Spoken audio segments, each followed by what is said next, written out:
السلام علیکم ورحمۃ اللہ وبرکاتہ۔ میرے عزیزو، ہم الحمدللہ علل الحدیث کے اصول و ضوابط پر مختصر بحث کر کے آپ کو سبق دے رہے ہیں، پھر آپ یاد کرتے ہیں، پڑھتے ہیں۔ زندگی کا اصول بنا لیں، جب بھی مطالعہ کرنا ہے کتاب میں جو حوالے لکھے ہوئے ہیں اصل کے ساتھ تقابل ضرور کرنا ہے، پھر اس کا خلاصہ نکالنا ہے۔ جب ہم اصل سے تقابل بھی کریں گے اور جو مسئلہ پڑھا ہے اس کا خلاصہ بھی لکھیں گے، وہ چیز زبانی یاد ہو جائے گی۔ یہ جو طریقہ ہے نا کلا پڑھتے رہنا، کتاب بھائی پڑھ دی، فائدہ تو ہے لیکن زیادہ فائدہ نہیں ہے، وہ بڑی جلدی بھول جاتا ہے۔ ضبط کریں، پھر کتاب کے شروع والے صفحات میں اہم نکات لکھیں۔ واضح؟ چونکہ ہم نے زندگی علم کے ساتھ گزارنی ہے، تو میں نے کافی شیوخ اور محدثین سے ملاقاتیں کیں، عرب و عجم کے استفادہ کیا، مشورے کیے، ان کا طریقہ کار معلوم کرنے کی کوشش کی کہ انہوں نے علم کو ضبط کیسے کیا ہے۔ جو مجھے سب سے اچھے طریقے لگے ان میں سے ایک یہ ہے، ابھی سے زمانہ طالب علمی سے ایک بڑا رجسٹر لے لیں جس میں حروف تہجی کے اعتبار سے فوائد لکھنا شروع کر دیں۔ حروف تہجی کے اعتبار سے الف میں 50 صفحے چھوڑ دیں، با میں 50 صفحے، تا میں 50 صفحے، حروف تہجی کے اعتبار سے۔ تو جب الف کے بارے میں کوئی مسئلہ علم حدیث کا، جرح کا، علل کا، فقہی مسئلہ کوئی بھی جو الف سے شروع ہو رہا ہے ملے گا تو آپ اس کو باب الالف میں لکھ لیں گے۔ سارا نہیں لکھنا، اشارہ کر لیں، ایک سطر میں لکھ کے آگے حوالہ دے دیں، تاریخ بغداد جلد فلاں صفحہ فلاں۔ اب یہ جو حوالہ ہے یہ آپ کو مدرسہ کی دوسری تیسری کلاس میں ملا ہے، مجھے بتائیں 5 سال بعد یہ یاد رہے گا کہ بھول جائے گا؟ بھول جائے گا۔ کتنا ہم نے مطالعہ کیا، بھول گیا۔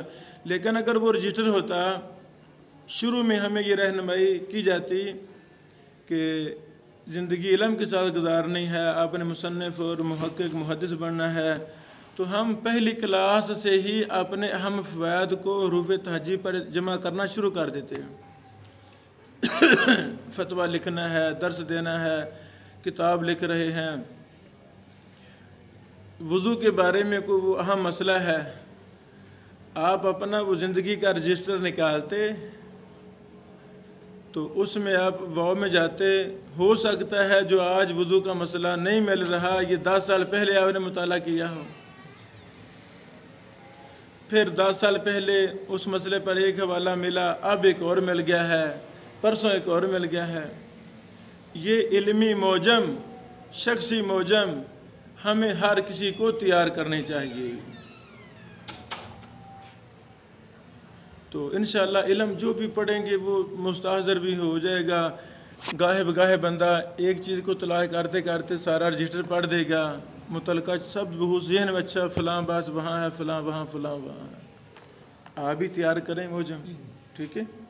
اچھا بیٹو، علل الحدیث کے اصول و ضوابط میرے کتاب میں صفحہ 93 سے لے کر 137 تک ایک اہم بحث ہے، اس کا عنوان ہے کیا ائمہ متقدمین حجت ہیں؟ کیا ائمہ متقدمین حجت ہیں؟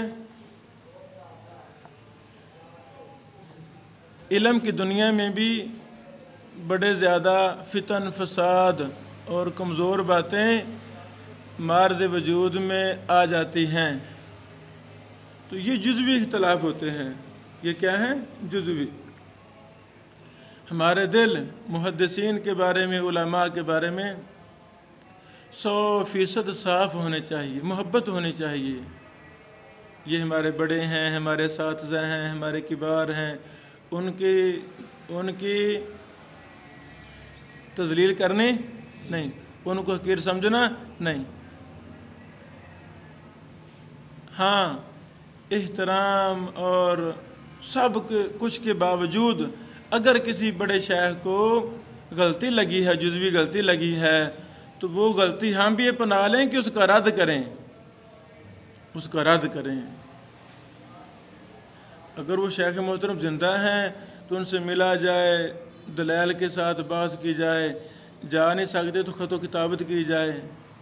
اب واٹس ایپ کا زمانہ ہے، کال کا دور ہے، واٹس ایپ پہ بات کی جائے، دلائل دیے جائیں۔ تو جس کو آپ صحیح سمجھتے ہیں بڑے شیوخ میں سے ایک شیخ کی باتیں دوسرے پر پیش کی جائیں تو غلط کیا ہے صحیح کیا ہے واضح ہو جائے گا۔ تو جس کو آپ دلائل و براہین کے ساتھ صحیح سمجھتے ہیں وہ اپنی کتابوں میں لکھیں اور غلط کا رد کریں۔ یہ ایک علمی دنیا میں بعد کا یہ موقف ہے، بعد کا کہ جی ہم متقدمین کی بات لیں گے، متاخرین کی نہیں لیں گے۔ تو صفحہ نمبر 93 سے لے کر 93 سے لے کر 137 تک اسی پر میں نے یہ مفصل 40-50 پر بحث کی ہے۔ واضح نام لے کر میں نے ان بزرگوں کے اقوال لکھے ہیں، نام لے کر، تاکہ واضح ہو جائے یہ کن کا موقف ہے، واضح ہونا چاہیے۔